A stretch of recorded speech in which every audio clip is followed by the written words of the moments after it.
All right, folks, we're underway. Jonathan, it's all yours. Okay. Hello, everyone. My name is Jonathan Backus. So from time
communicating a phone call to the rest of the Navy base.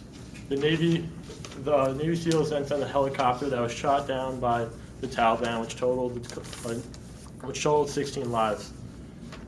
In total, there were 19 lives taken in the whole battle, and this is the single biggest day since World War II. After on, Marcus was the only survivor in the camp and crawled 6 miles over 6 days to get water and was later rescued by an Afghan tribe. The Afghan tribe later notified the United States military, and he was rescued 6 days after that. Later on, he was able to write a book about this, and was also, and Hollywood also directed a movie called The Lone Survivor, which Mark Wahlberg starred in this past Christmas. After this, he received the Purple Heart and a Navy Cross. Marcus Luttrell was a hero and is living as a hero to our country. Thank you for your time.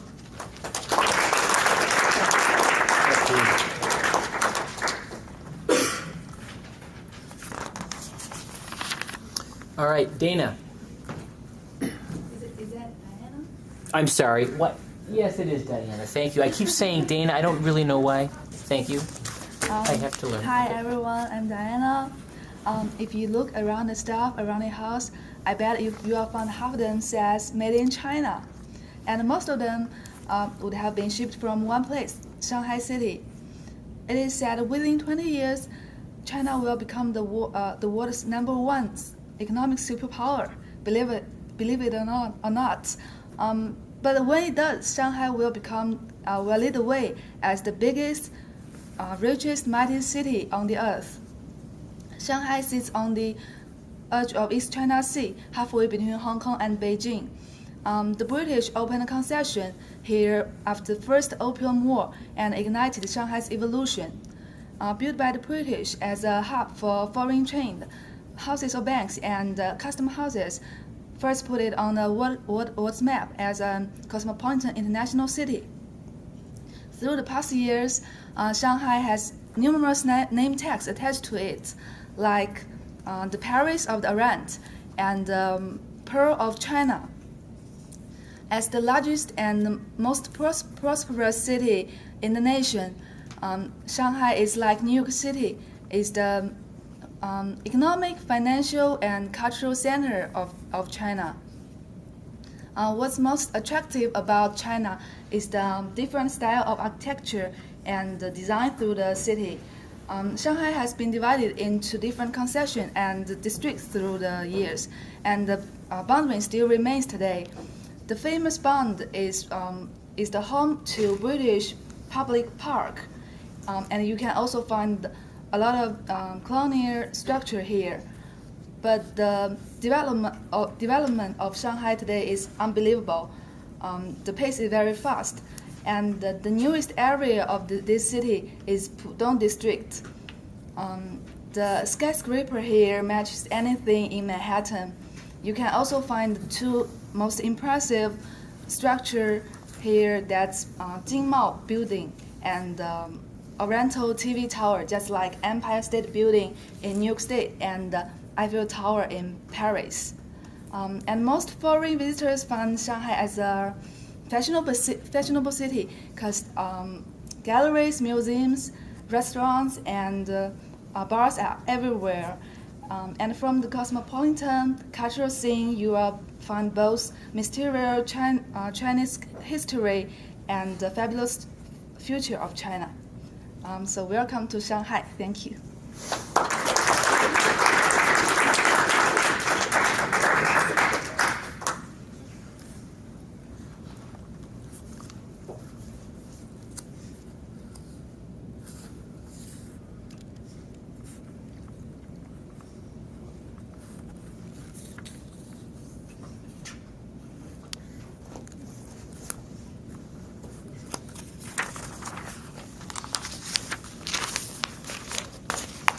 All right, Nikhil.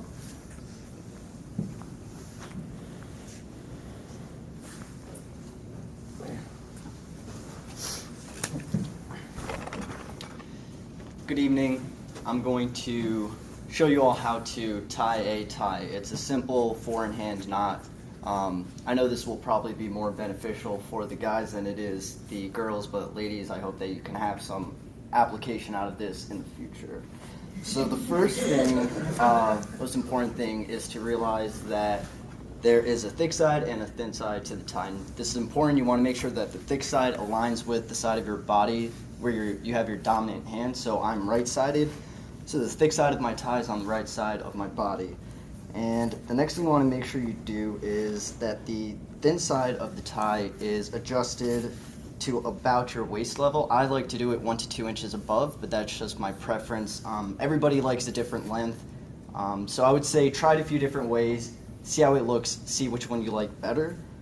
And first step you want to do is take your dominant hand, thick side of the tie, cross it over in front of your neck once, hold that cross in place with the non-dominant hand as you bring the thick side of the tie back around, and do it again one more time. And it's important that you really hold that cross in place with the non-dominant hand because you're going to need the space created with your fingers there. You're going to take the thick side of the tie and loop it through the shirt and tie that you created the first time you made a cross. I know it's a little hard to understand right now, but you're going to pull the thick side all the way through, and then you're going to loop it through that space you created with your non-dominant hand. The fingers that are there right now. It may take you a few times to try it. I know it definitely took me, but you just keep pulling the thick part down, and at this point I'm sure most of you know what to do. You just push the cinch knot all the way up as you're tugging on the thin part of the tie. Usually I do this in front of a mirror, so I can't tell where it is right now, but you know, you just center it and everything. Hopefully it looks fine. Most ties have a little brand label in the back here. There's a little spot opening, so I push the thin part of the tie through it. Just gives you a more clean look, and it seems like it's all in place. And it's a little long right now, but last thing I always like to do, I'm just a kind of somewhat more fashionable guy. I have a tie bar, so it's up to you guys if you ever want to use one, or ladies, but there you go. Thank you. I hope you all pulled something out of this. We have a question. Do you think that tie should be a little shorter, or how long? No, it should be. Like I was saying, is when I'm usually standing in front of a mirror, so it's easier to tell the distance apart, but this came out a little long this time. Thank you.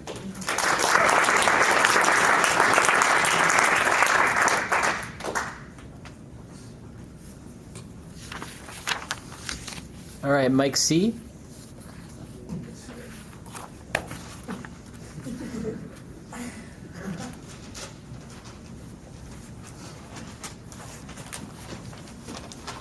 Hey guys, so my name is Michael Clavijo, and today I'll be talking about how reselling of popular sneakers is bad and why you shouldn't do it. So, the idea of reselling really popular sneakers comes from a very basic principle in economics, which is when there's a high demand and a low supply, you can gain a lot of profit out of that. And so, in urban areas mostly, these popular sneakers are sold to stores in very small quantities, and so people can rarely get them. And so what a lot of people do is they actually line up for hours, days, and even weeks for popular sneakers. And then once they buy these sneakers, they'll resell them online on some websites like Soul Collector or on Facebook for like inflated prices, sometimes twice, maybe even 3 times the price. And so retailers such as Nike see this, and so what they do is they inflate their personal prices on these sneakers when they drop, so that people can actually compete with the people that are selling online, and they can stop these resellers from buying these sneakers. And so in the late 90s and the early 2000s, sneakers were originally $100 to like $150. Now they sell for about $170 to $250. And just yesterday, the highly anticipated Air Yeezy 2s just came out, and they were originally $245 at retail, sold out within 2 minutes, and guess how much they're selling for now on eBay? Does anyone want to guess? $1,000. $10,000 a month. So that just goes to show how badly reselling can be for you, and this is why you should stop selling sneakers online. Thank you.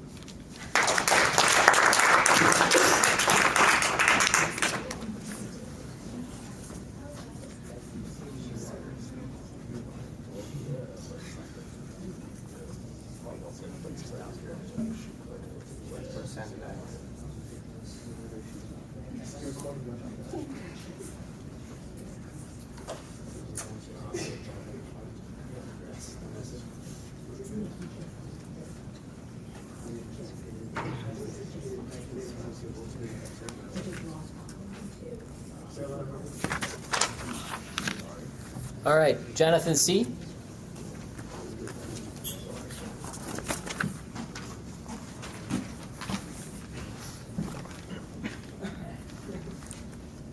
Hi guys, my name is Jonathan Cohen. I'll be talking about the Seminole Tribe of South Florida. The Seminole Tribe of South Florida, otherwise known as the Unconquered Nation, due to the fact that it has never signed a formal peace treaty with the United States government. The Seminole Tribe, in 1957, established a constitution that not only made the Seminole Tribe a more stronger nation, but also had it become recognized by the United States government. They grew from 300 in 1957 to 3,000 today. They currently own the Hard Rock International, which is a casino industry, and it generates about $1 billion in revenue each year. There's, for the 3,000 members of the Seminole Indian tribe, they live on 6 reservations in South Florida. If you can prove that you're 25% Seminole Indian, you can receive $10,000 a month for the rest of your life as soon as you turn 18 years of age. Until about 2 years ago, it used to be that you received $10,000 a month until you turn 18. You got all the money from birth, but they just changed it. So kids at 18 would receive over $1.8 million, and that led to a lot of problems with drugs and alcohol. So they ended up canceling that, and now you just get it from 18 on. One of the reasons that they're the strongest Indian nations in the country, is because of the casino industry. They're one of the first Indian nations to claim sovereignty in the United States, and this means that they do not have to abide by the Florida laws. They're only obligated to abide by the government laws. So they have their own courts, they have their own police department, own fire department, and if the Florida government wants to intervene, they have to ask permission of the Seminole tribe to come into their reservation or the federal government. And that's why they're so powerful. They currently speak 2 languages, including Miccosukee and Creek, and there are 8 clans, including otter, snake, and bear. Due to the large influx of money that the Seminole tribe has made due to its sovereign nation claim for Indian gaming, a lot of casinos from Las Vegas and on have been trying to come in and make South Florida into the next like Las Vegas or like Atlantic City. But since the Seminole Indian casinos have made so much money, they actually donated $250 million to the Florida government to stop the Las Vegas casinos from coming in. And through this, they created a 5-year compact, which states that they have the rights to gaming in South Florida. And that is one of the reasons they're so powerful today. Thank you.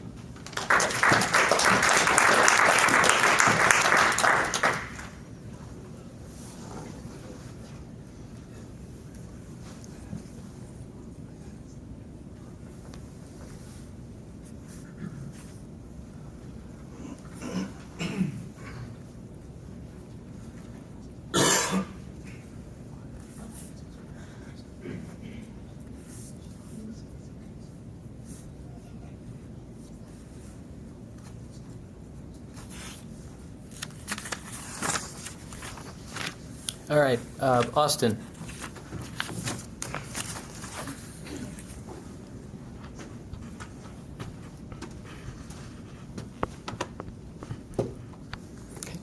Hello everyone, my name is Austin Droney, and ever since I was born I've been surrounded by water. Imagine the first time you step into the ocean, you step onto something that you thought was a rock, then you turn it over and you realize it was a horseshoe crab.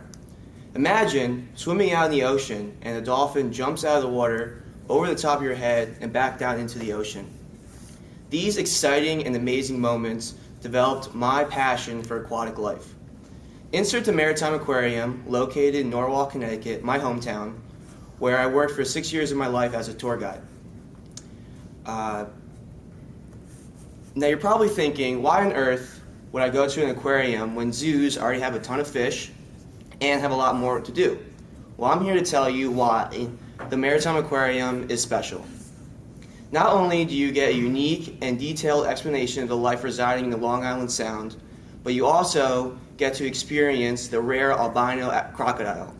You get to also experience the rare blue lobster. Not only that, but on your way to the bathroom, you might discover an African penguin freely walking around the museum.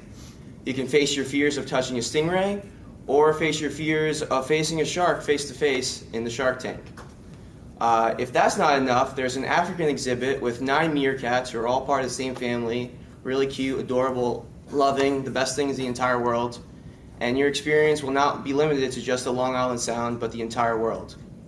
If you happen to be in Connecticut and you're looking for a once-in-a-lifetime experience, come to the Maritime Aquarium, where the possibilities are endless. Thank you.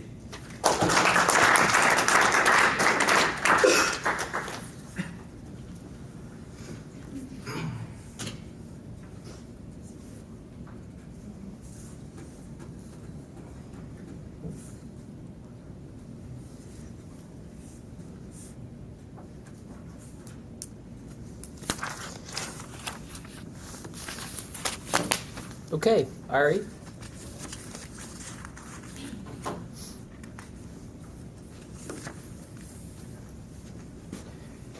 Hi guys, my name is Ari Friedman. I'm going to talk to you guys about City Bikes. So City Bikes is a rideshare program in major cities such as Miami, New York City, and tech cities like Boulder and Austin, Texas. City Bikes is a program where you get a key fob and you could tap to a bike and rent it basically for the hour, 2 hours. It's basically to promote fitness in major cities and prevent people from riding in taxis and buses and car services and all those things. City Bike works, you could either get a hourly fee or you could buy a yearly pass for $70 and it works at any City Bike station in any city in the US that has the bike system. It's run through Citigroup Bank. They did a pairing with college students, that's how the whole program got started. And they are mainly using it as a way to get their name out there in cities as well as promoting fitness, like I said. The one downfall to it is that they don't give helmets to people, so there have been a lot of accidents in all major cities with the City Bike program. But otherwise, it's been pretty successful, generating a lot of tax revenue for most of the major cities. Thank you, guys.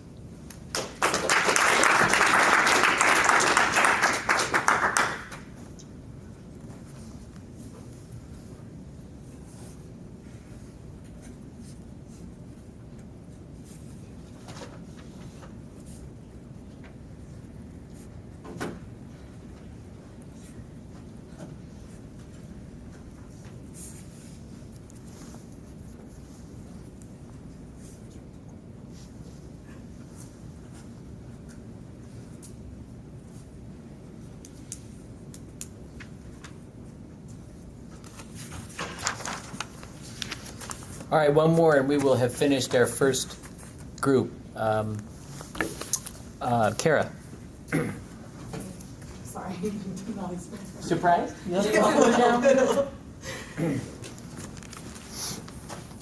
I go? Yes. Okay. Hi, everyone. Have you ever done something against your parents' will?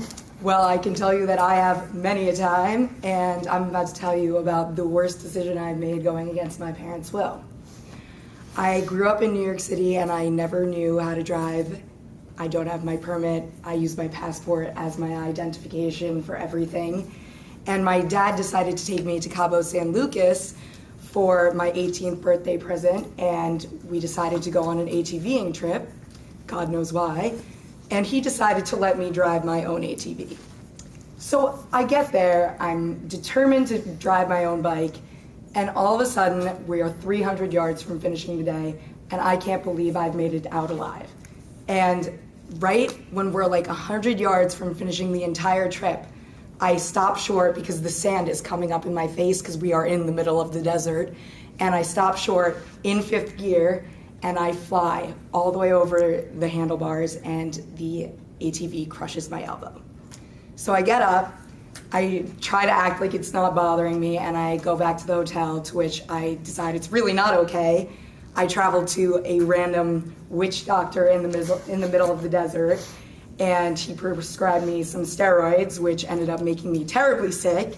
And then I flew home the next day, got about 60 x-rays of my arm, and they found out that it was broken and I wasn't going to be able to use it for at least 3 months. And I spent my entire summer just doing physical therapy. And the moral of the story is to just listen to your parents when they tell you not to drive, especially if you don't have a license. So, thank you.